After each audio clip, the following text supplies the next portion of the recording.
Voltamos com o terceiro e último bloco da nossa conversa aqui no Gente em Destaque da TV Câmara Jacareí, com a jornalista e escritora Renata Veneziani.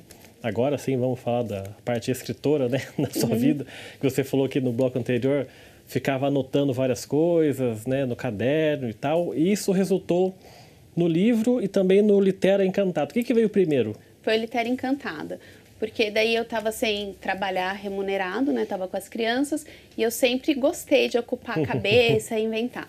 Daí eu criei a Litera Encantada. No começo eu fazia imã de geladeira com frases que eu escrevia. Eu sempre gostei muito de foto. Daí eu unia foto com frases. Era uma coisa que dava para eu me dedicar da minha casa, né? Enquanto estava lá cuidando das crianças. E daí fui fazendo, fazia cartão, eu fazia marcador de livro. Fui nesse... É um site isso, né? Na verdade é uma empresa, né? É uma empresa mesmo. Eu sou, né, MEI. Porque eu... fui criando isso com produções, e daí eu vendia num evento lá que tem em São José, que chama Mercadinho Artesanal, então eu participava e vendia. E vendia também, eu não cheguei a criar um site, mas pelas redes sociais, né? Eu não cheguei a um site formalizado, mas tinha um blog e tinha as redes sociais que ajudavam a venda, né? Que é onde eu divulgava as coisas. Isso foi em 2007. Daí em 2008... eu mandei um texto para a revista Vida Simples e 2018, desculpa, 2017 eu mandei o texto para a revista Vida Simples e eles publicaram contando essa história, compartilhando ser mãe de UTI. E daí quando foi em 2017 que eles publicaram isso, ficou essa vontade de escrever mais. Muita gente, eu recebi um retorno assim maravilhoso. Nossa, você tem que contar a sua história, né? Dá vontade de ler mais coisa. E não sei o que, mas eu falo, será eu vou escrever? Não, eu escrevo a história dos outros, a minha não. E fiquei, né? A gente tem um pouco dessa coisa assim, por que eu, né? Será que eu posso, né? Daí fiquei quase me sabotando, assim, até que em 2018 eu resolvi juntar tudo que eu tinha escrito e escrever algumas outras coisas. E em 2019 eu lancei o livro, né? Editei e lancei o livro. Que é esse livro aí, né? Esse aqui. Chama Quando Acordei Mãe. Quando Acordei Mãe. E esse livro, ele relata, assim, a sua experiência desde a primeira gravidez... Conta um pouquinho. Então, o livro não fica, assim, focado na maternidade, né, em si, mas não são só coisas da maternidade. É até essa coisa que você falou de ser competitiva ou não tem no livro, né? Então, são crônicas de várias fases da minha vida. E mais voltado, sim, para a maternidade, que eu acho que foi a grande transformação, né? Então, o livro são várias crônicas que vai contando. Então, dá para você...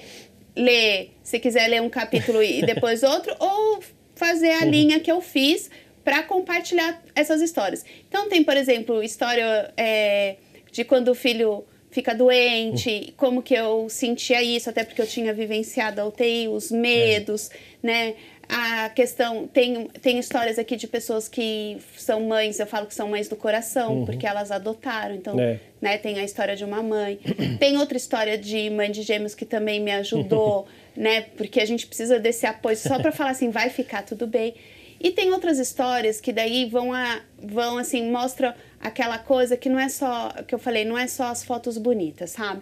As coisas difíceis, os dilemas que a gente passa para educar filho. Ou pra gente também, enquanto eu falo que tem aqui tem uma das crônicas que fala assim, de um dia que eu me encontrei no corredor da minha casa, porque aquele dia eu percebi o quanto eu tinha amadurecido, como que foi esse processo de transformação da minha vida. Mudança do corpo, Mudança do corpo, exatamente. E isso acaba conversando com todo mundo, tanto que tem muita leitora minha falou, não, eu dei o seu livro para o meu marido ler, porque eu queria. E muitos homens leram e se sentiram também, porque não é coisa só que fica, é só meu, é aquilo que conversa com você. Quando você lê, você acaba identificando, né, coisas que passa, não só para, inclusive para pessoas que não foram mães, né? Também tem leitoras que não foram mães, mas que se emocionaram e que também sentiram acolhidas em várias das coisas que eu vou descrevendo, de desafios diários da mulher, essa coisa de você também precisar decidir, né,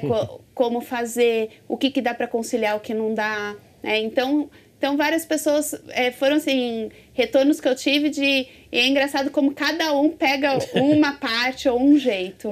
E você, então, que dá para perceber que também você usou muita da sua carreira de jornalista para colocar no livro também, contando essas histórias, né? Sim, com certeza, né? Porque eu falo assim, eu deixei de exercer o jornalismo diário, mas a formação, a bagagem, a escrita, a leitura, isso não fica com a gente, isso só agrega, né?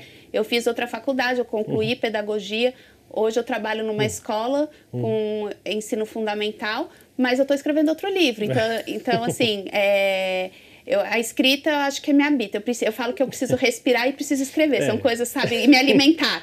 Porque são coisas que eu preciso mesmo para viver. É isso, eu preciso da escrita para eu me sentir viva, sabe? Aquela coisa assim, uma viagem especial. Além da viagem especial, eu preciso escrever, sabe? Eu preciso. Tanto que se você falou que leu bastante coisa minha, nunca é só uma foto, né? Não, sempre tem um texto junto, porque aquilo eu preciso que as pessoas entendam que não é só aquilo, tem o por trás, para chegar naquilo tem um monte de coisa junto, sabe? E esse livro ainda está disponível para quem quiser comprar? A versão impressa esgotou, mas online tem. Online não, né? PDF que você consegue baixar em tablet, enfim, o e-book, né? E daí consegue pela minha rede social, pelo meu Instagram, que é Renata Veneziani, consegue acessar lá e comprar. E o próximo livro vai ser mais ou menos nesse estilo? Não, é muito diferente.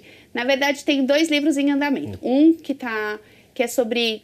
são contos sobre as despedidas da vida que a gente faz, mas não é a minha, daí não sou eu, não é autoficção, na verdade são de histórias que eu fui escutando, como você falou, como jornalista, assim, eu sou daquelas que se eu tô num supermercado, eu vou escutando o que a pessoa fala, depois eu anoto e dali eu vou criando personagens, sabe? Então, e também eu já escrevi uma crônica sobre isso, palavras não ditas, e fui colocando essa coisa na terceira pessoa, buscando personagens.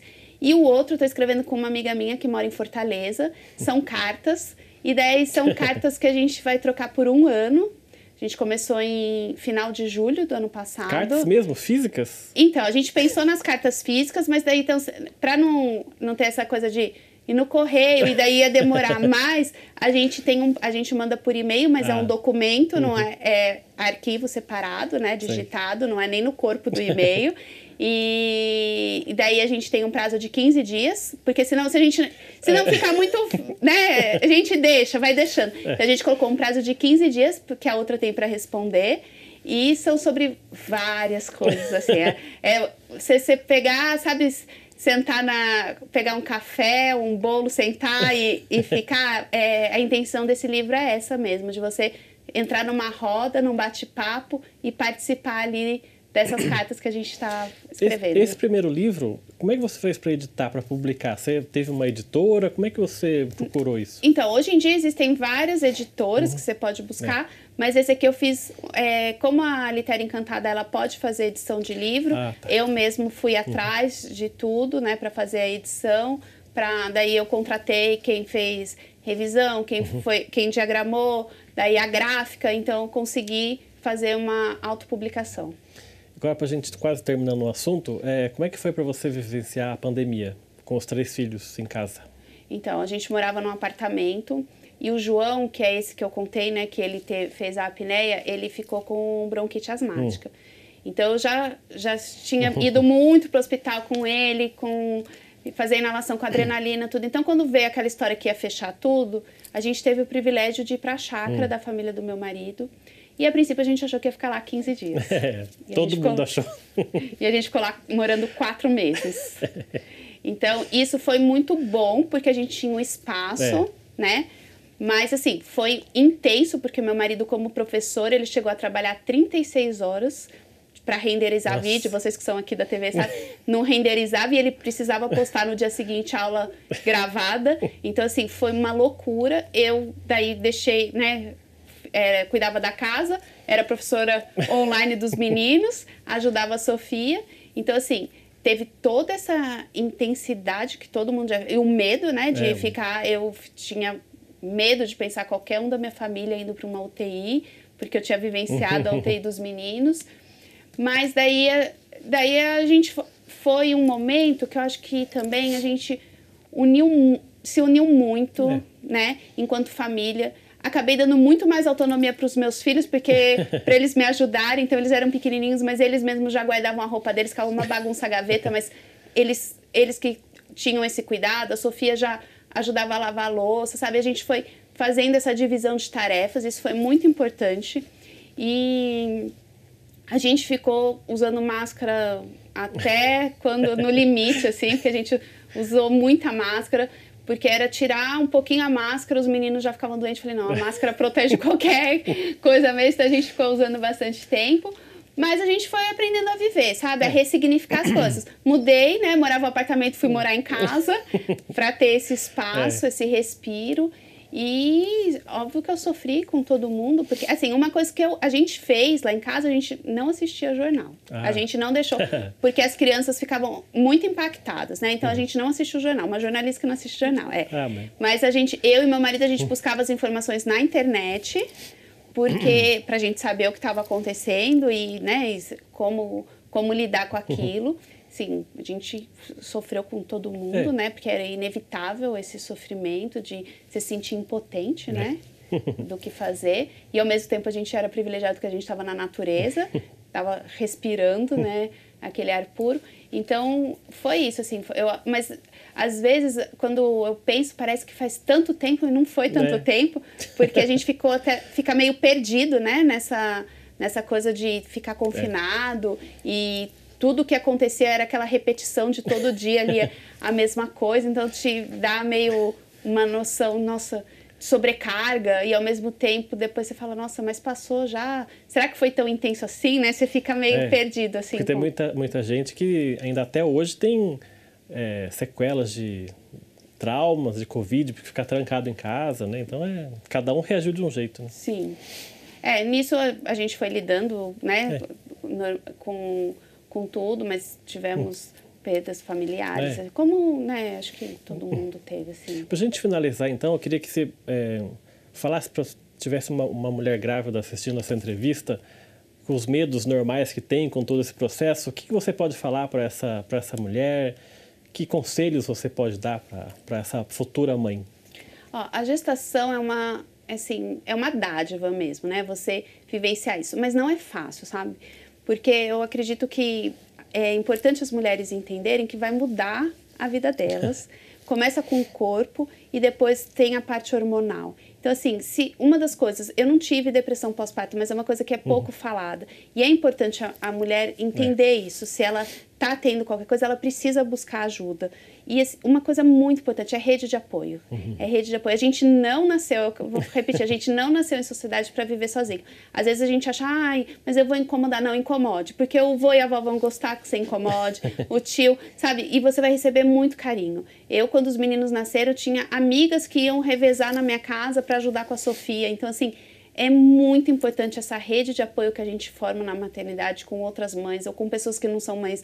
E envolver, se você tem é casado e tudo mais, envolver o pai nisso, porque o pai precisa participar, não tem essa coisa, o pai ajuda, não, o pai participa junto, o pai cria junto, né? Se você tem, hoje em dia, outras pessoas acabam sendo mães solteiras e tudo, pedir ajuda da família, pedir essa rede de apoio mesmo, porque é muito importante. Quem tá ali com você precisa dar a mão e seguir junto, sabe?